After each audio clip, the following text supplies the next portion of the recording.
you notice that there's a little glitch in the matrix, and what I want to do is select that dude and kind of move them out of the way. If he happens to overlap these other characters, they're gonna like pick up little bits and pieces of other characters for some reason.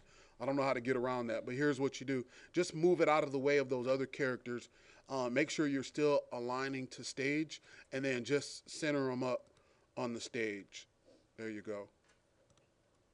So now I got my first one done, but I got a little problem.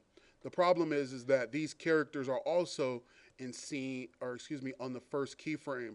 So what I want to do is select them all.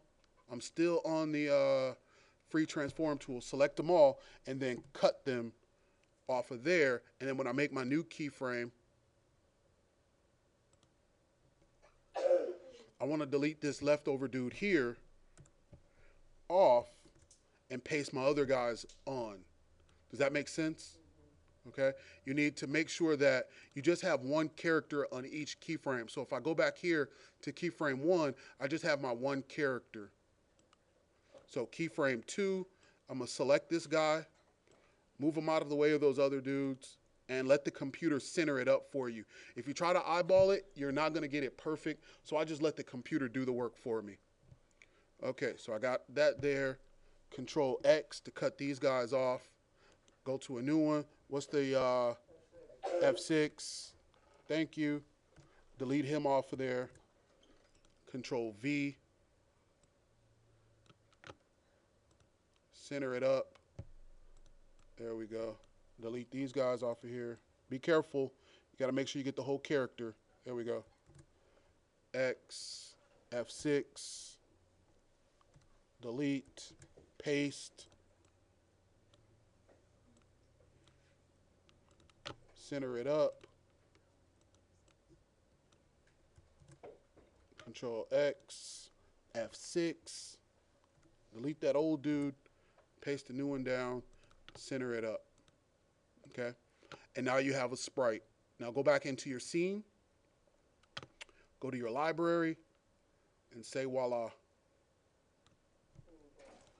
Say voila.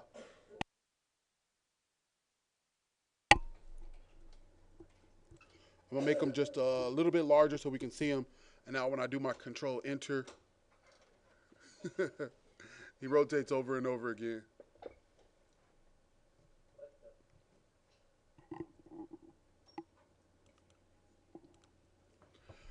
Now, we haven't gone into little stop motions and stuff like that. But obviously, this would be part of a larger animation sequence.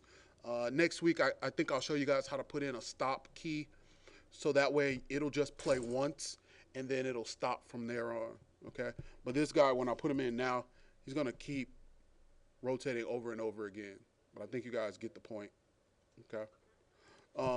So go back to Photoshop. Just make sure you're doing a sequence of pictures. Paste it in. No, excuse me. Before you paste it in, you want to insert new symbol. So if I do a new, let's just call this one walking. Mario. Click on export for action script. Click OK. Now I can copy and bring over my walking sequence and then just put it in, center it up, break it apart, do the trace, center it up, and then go back out into your scene, and he'll be walking in that scene. Okay.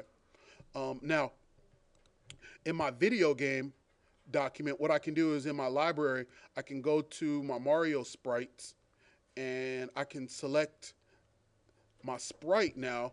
And if this were a walking sequence, it'd look a lot better. But I can select my sprites, and now I can start animating it. So if I want to give the appearance that Mario is walking across the screen, just put my start and my stop. There we go. Start and stop. Right click. Create your tween. And there's your little sprite animation. Looks like he's doing flips almost. Okay. But if you're walking, it'd be the exact same thing. All right. So now you guys are going to be making a game. It's not going to be a playable game, obviously, but you guys are going to be making a game sequence out of the sprite characters. And you can use any sprites that you want. And I'll be going over more detail later. But I made a folder in the PM locker called Flash Sprites. So I want you to save all of your work in the Flash Sprites folder. Just make sure that you're saving the white Swift files and not the blue, or excuse me, not the red Flash files. Make sure you're only saving the Swift files. So here it is. I call it Flash Sprites. All right, so here's one that Orland did this morning. Take a quick look. See that? See how he combined the two sequences? So he has a normal walk sequence, and then he has the sledgehammer sequence. Okay, and Orland started, he even made like a little sun clouds, little background for him to walk on and stuff like that. That's great if you do that. All right. So before we go to break, I want to make sure that everybody knows how to do a sprite, and then we'll take break. All right. That is all from me.